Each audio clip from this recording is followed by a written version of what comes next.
Quran versus science. 4 years, you've been told to choose between one of them, but what if the truth was always right in front of you?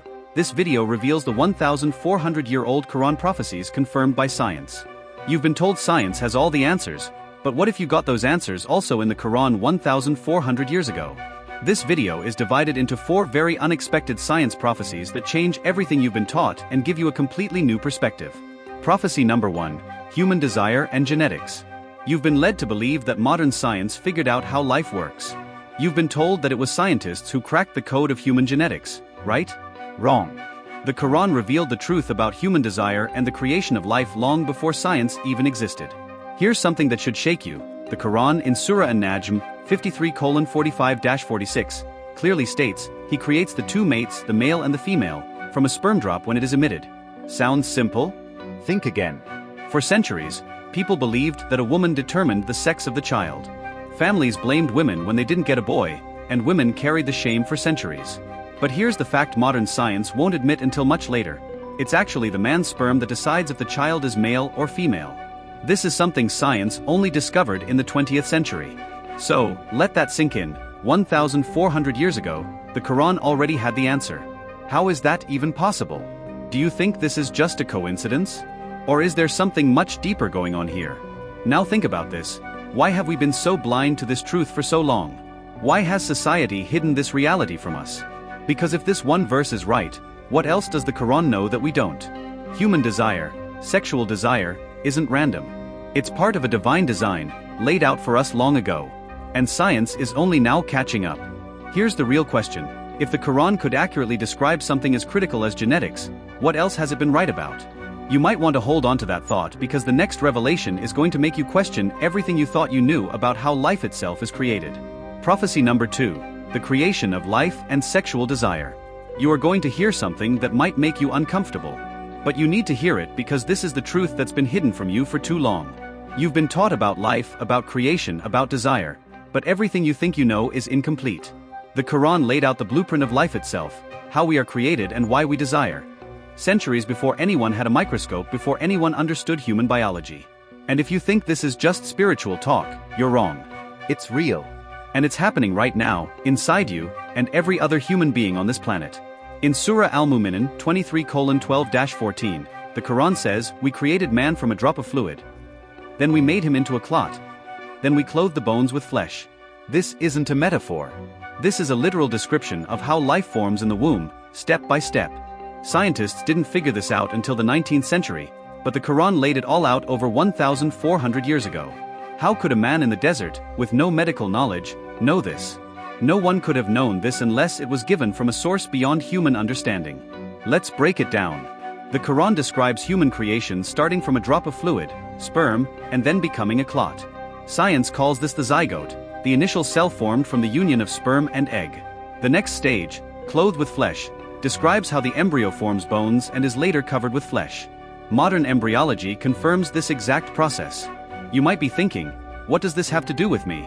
Here's where it gets personal. The creation of life isn't just about biology. It's tied to our desires, our sexual urges.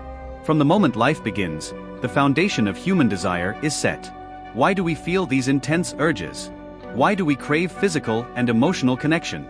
Because it's embedded in us from the moment we are formed.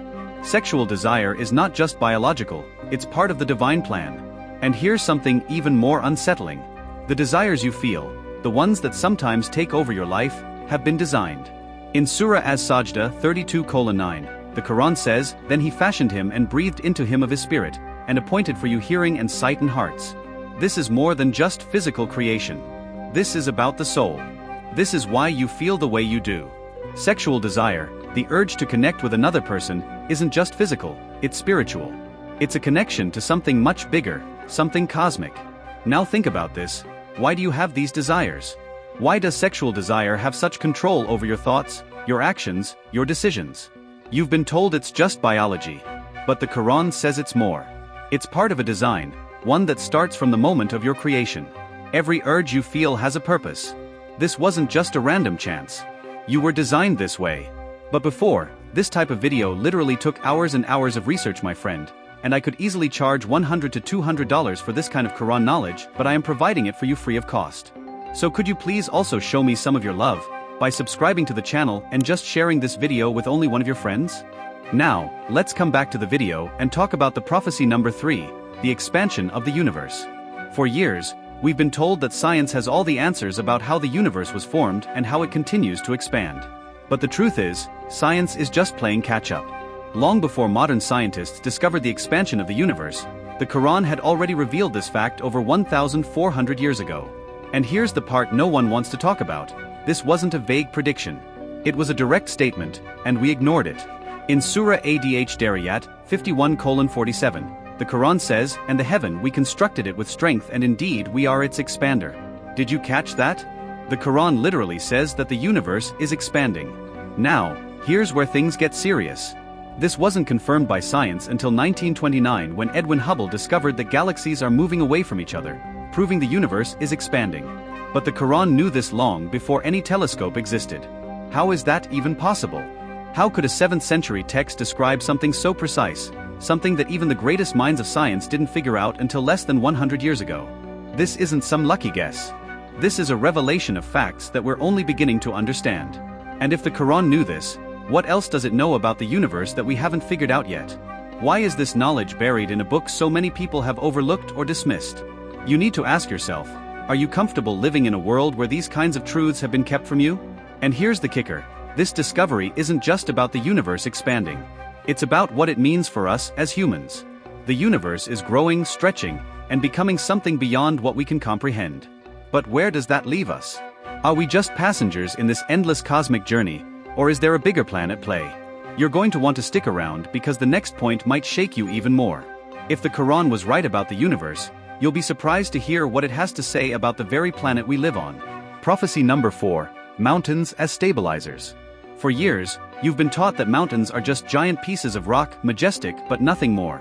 But what if I told you that their true purpose goes far beyond what you've ever imagined? The Quran, over 1,400 years ago, described the role of mountains not just as features of the landscape but as stabilizers of the earth itself. And here's the part no one wants to admit. Modern science only caught up to this fact recently. What does that tell you? In Surah An-Naba 78:6-7, the Quran says, "Have we not made the earth a resting place? And the mountains as stakes?" Stakes? Yes, mountains are described as stakes driven into the earth. And you might be thinking, well, that sounds poetic. But here's the shocker. Modern geology now confirms that mountains do, in fact, play a critical role in stabilizing the Earth's crust. They anchor the land, preventing the planet's surface from shifting too much. This is something science only started to understand in the last century. So how did the Quran know this over 1,000 years ago?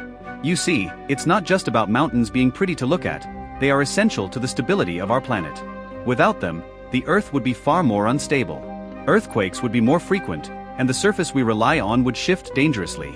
How does this make you feel, knowing that something as simple as a mountain is crucial to the survival of life on Earth? And why did it take us so long to realize this when the Quran had already made it clear? Let me ask you something. Why isn't this talked about more? Why isn't it common knowledge that the Quran accurately described the role of mountains long before scientists did? Because it challenges the very narrative we've been told. Science was supposed to lead the way, but here we are, looking back at a text written in the 7th century that knew more than we did for centuries. Is that just a coincidence? Or is there something much bigger at play here? You've heard the facts. You've seen how the Quran, written over 1,400 years ago, revealed truths that science is only now beginning to understand. From the creation of life to the expansion of the universe, and even the stabilizing power of mountains, it's clear that this knowledge wasn't random. This is something we can no longer ignore. So, the question is, what else are we missing? What other secrets are hidden in plain sight? You're not just watching a video. You're standing at the edge of knowledge that could change everything you thought you knew about science and faith. There's so much more to uncover, and we're only scratching the surface. If this video has made you question what you thought you knew, then you need to subscribe. This is just the beginning. Together, we're going to dive deeper into these mind-blowing revelations. Don't miss out on the truth that no one else is telling you. Subscribe now and turn on notifications, because the next video is going to reveal even more secrets that will change the way you see the world.